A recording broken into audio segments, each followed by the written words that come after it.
Hello my friends, welcome back to my channel. My name is Paul, and today I'm going to talk about the things that I've read recently and just kind of chat about them and what I thought about them and if I would recommend them or not. So I'm going to talk about the books I've read recently. I'll give my short story pick for the week, and I'll also mention the comic book that I would suggest people check out, and then also go over what I'm planning on reading this coming week, possibly the next couple weeks. Okay, so let's get right to it and review some books. Let's start with The Lathe of Heaven by Ursula K. LeGuin. The Lathe of Heaven is a relatively short book. It's almost 200 pages. It's about a man that can dream, and those dreams will become a reality. So at the beginning, he dreams that he doesn't want his sister-in-law or someone in his family to be around because she's really bossy, and she ends up like disappearing in his life. He's the only person that can remember the previous timeline and now the new timeline. So he goes to this sleep therapist, and the sleep therapist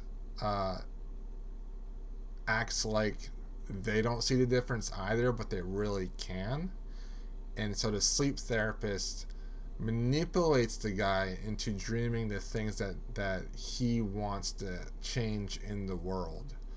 And it's a very interesting story because it's a lot about the perceived changes that we want to see in the world and the trade-offs that would happen if those changes were actually made.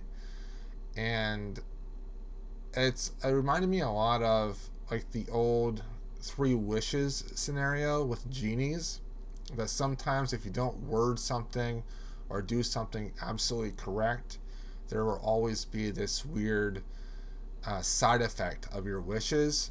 And the same thing with this. There are side effects of his dreams that affect the world in negative consequences, even though he's trying to do something positive.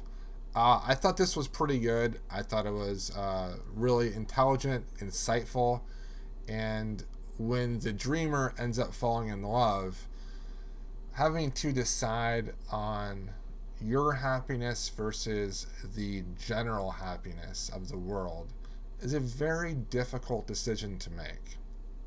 And I think that Ursula K. Le Guin does a great job of pointing out these choices that we have to make in our own lives in order to be happy or to prop up those around us, and how to balance that in our own lives. Okay. I also read something else by her. The word for world is forest. Now, this is another short one, about 200 pages. And there's this group of humans, and they go to this planet, and the planet is basically filled with forests. And there is an alien species on this planet that is very passive. They dream, and their dreams are more real sometimes than the actual world.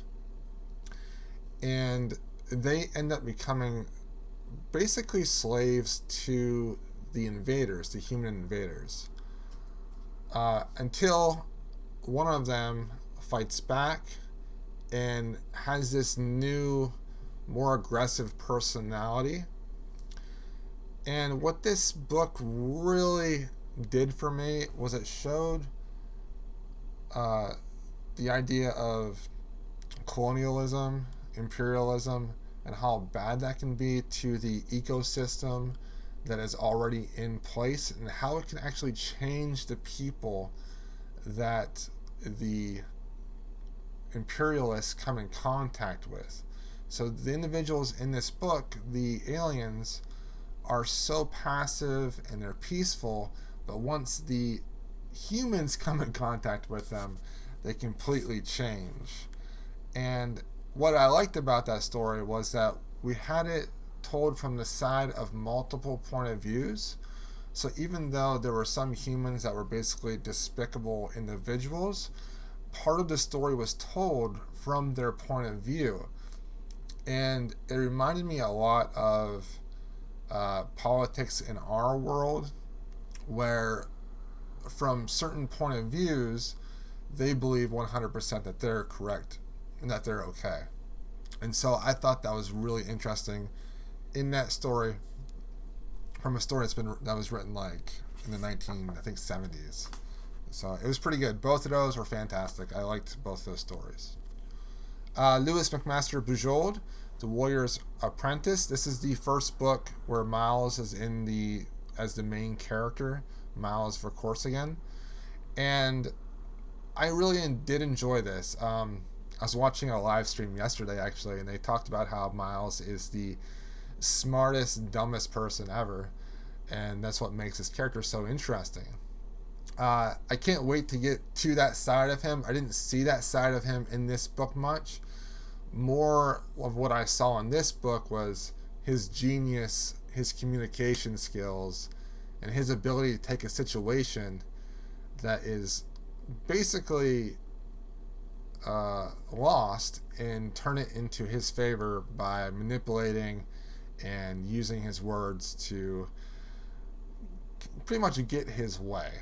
What I liked about this story was that each time that he came up to this situation where he had to decide on what path that he was going to take, he was able to do so with, at the same time, thinking what's best for him and his friends. Even though some of his friends, get hurt in the book, he never thinks about what's best for him. A lot of times it's what's best for the people as a group. But other times he just doesn't really, he just is kind of winging it and having fun with it and not thinking about it. It's a lot of fun. There were a few times that I got a little bored, and it goes from one extreme to the next relatively quickly. I wish the book was honestly about 200 more pages just to get more filler scenes and just more scenes of character development. But I'm looking forward to reading more in the Voxer saga. Alright, we got The Luck in the Shadows by Lynn Flewelling. This is the first book in the Night Runners fantasy series. And this was good. It is very much traditional fantasy. And where it's not traditional fantasy is that the sexuality of a lot of these characters is very fluid, especially one of our main characters. And they are basically bisexual.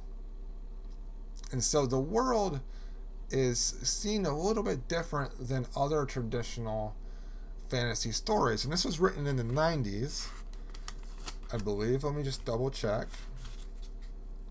Yeah, 1996.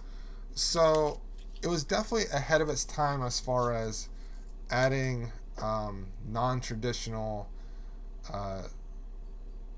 relationships, and I think that is one reason why a lot of people that have recommended this book to me, why they liked it so much. The actual fantasy elements were pretty ordinary and bland, but the characters were fantastic. I hope that the actual plot and world building gets a little bit more complex and more fleshed out in future books. The characters were fantastic. It reminded me a lot of Michael J. Sullivan's series. It's that type of fantasy in a way. And also the two male protagonists traveling together and doing adventures together really reminded me of the Hadrian and Royce from the Michael J. Sullivan series. And the Night Runner series has Sergil and Alec, and they're very similar. So if you liked one series, you probably would like the other. Okay, and finally, my favorite book that I've read recently is After Atlas by Emma Newman. So, on Planetfall, the first book in this series, a group of people from Earth go to another planet in order to find God. And so they leave us and they take with them some of the best scientists in the world. This is a book about what is going on Earth 40 years later, and it focuses around a gentleman named Carlos. And Carlos is basically an indentured servant to the Ministry of Justice as an investigator, and he doesn't have many freedoms because he's basically owned by this corporation. On Earth now, there are no countries really. There are government corporations, and the government corporations own the economy, the government, everything. And so it's a very tight-fisted world. There's not a whole lot of freedom in it, especially for our main character, Carlos, who is an investigator. His mother actually left on the Atlas to go to the other planet 40 years ago. His father ended up just falling apart, and his father joined this religious cult that believed not in having electronic equipment, especially the chips that most individuals have in their head, that is basically a way to contact the internet and communicate directly, and everyone has a personal assistant in their brain. Okay, I say all that to say that Carlos is an investigator, and he goes and investigates the death of a man called Alejandro, and Alejandro was the leader of the Circle, which is the cult that Carlos's dad and him were a part of. And Carlos was basically a son, basically kind of like a son to this Alejandro gentleman that got murdered. His body was torn apart in this hotel room, and now Carlos is there, and he's trying to figure out, okay, what happened here, who's the murderer, and what does this multi-millionaire Jeff Bezos-like character, what does he have to do with all this? What's going on there? And there's a bunch of different characters and different corporations and things like that. And I loved this book. It was fantastic. It was written impeccably. There was so much tension, and the mystery was phenomenal, and the ending was just mind-blowing. It is so good. You do not have to read Planetfall, in my opinion, before this book. This works fine on its own. I thought it was fantastic. I loved it. If you like that Blade Runner-like world, I think you should check it out for sure. My short fiction story to suggest this week is from Clarkesworld 162. It is the March issue. It's called The Amusement Dark by Mike Buckley. In the far future, humans have battled AI, and the AI has basically won. The humans that are left are few and far between. So there's this one human. He has this huge ship, and he is going to investigate this planet that used to be an amusement park. Okay? And with him is this artificial intelligence thing that looks like his daughter and acts kind of like his daughter, but really isn't his daughter because his daughter drowned like a year ago in this huge crisis that happened with the daughter and the mother. And now he is investigating this world, and he finds out that there are people still alive on this planet, but not in a good way. and the AI is still kind of in control. What I liked about this story is the idea of family, and when we lose people, the things that we do to still feel close to them, to accept them, and to kind of replace them. And there's a lot of people out there, when they lose somebody, they might find somebody else to kind of replace them, and are needy with those individuals. It happens a lot. And so I thought that was a really interesting point in the story. And I thought the atmosphere was a little bit dark, but I really enjoyed it. And the comic book that I'm going to suggest this week is Gideon Falls by Jeff Lemire. I don't know if it's Andre Sorrentino or Andrea Sorrentino, and Dave Stewart. Okay? And this is a really cool story about an evil barn that just shows up, and people are dying and going crazy, and there's this crazy person in the city as well, and they have these nightmares about the barn. It's a horror psychological thriller. The art is phenomenal, and I just really like it. I think it's really creepy and a lot of fun. Let me show you a page that's like I'll just show you that. So this is what the barn is, and it's all creepy and red and evil. Yeah, and people are getting murdered. It's cool. I like it. I'm definitely gonna continue with that series. Okay, I'm probably gonna be reading the next week. I've already started a lot of these. We have Stalking Darkness, the sequel to Luck in the Shadows. And I can already tell the world building is getting more complex. To say nothing of The Dog by Connie Willis.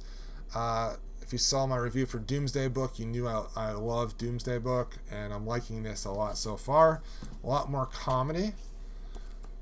I had to start the next book, Before Mars by Emma Newman, and this is so good. Oh, Emma Newman is so good at this mystery science fiction. I love it. The Last Emprox by John Scalzi, the third book in the intercontinuity series, something like that. I can just check, I guess. Interdependency sequence. Okay. Alright, I didn't know that sequence was in the thing. And this is good so far. The characters are phenomenal. I'm going to probably be reading Analog for my short fiction. This is the March-April issue. I've had this for like 2 months now. And then next week I'm getting Shorefall in the mail. So I'm thinking about rereading Foundry Side by Robert Jackson Bennett. So we'll see. That's probably not my priority, though. The other books are definitely my priority. Alright, that's what I've been reading. That's what I'm going to be reading. Today, I've read so many comic books. I'm so excited that I'm finally getting through my comic books that are like 2 years old. And I got some short fiction done yesterday, so I'm really excited that I'm actually getting a lot of reading done. Let me know what you're reading. If there's something that you really loved, let me know. If there's a short story you really loved recently that you read, put that in the comments. I would love to hear about that. Also, any horror comic books, let me know as well. I love myself a good horror comic book. Alright, thanks for watching. I'll see you all next time.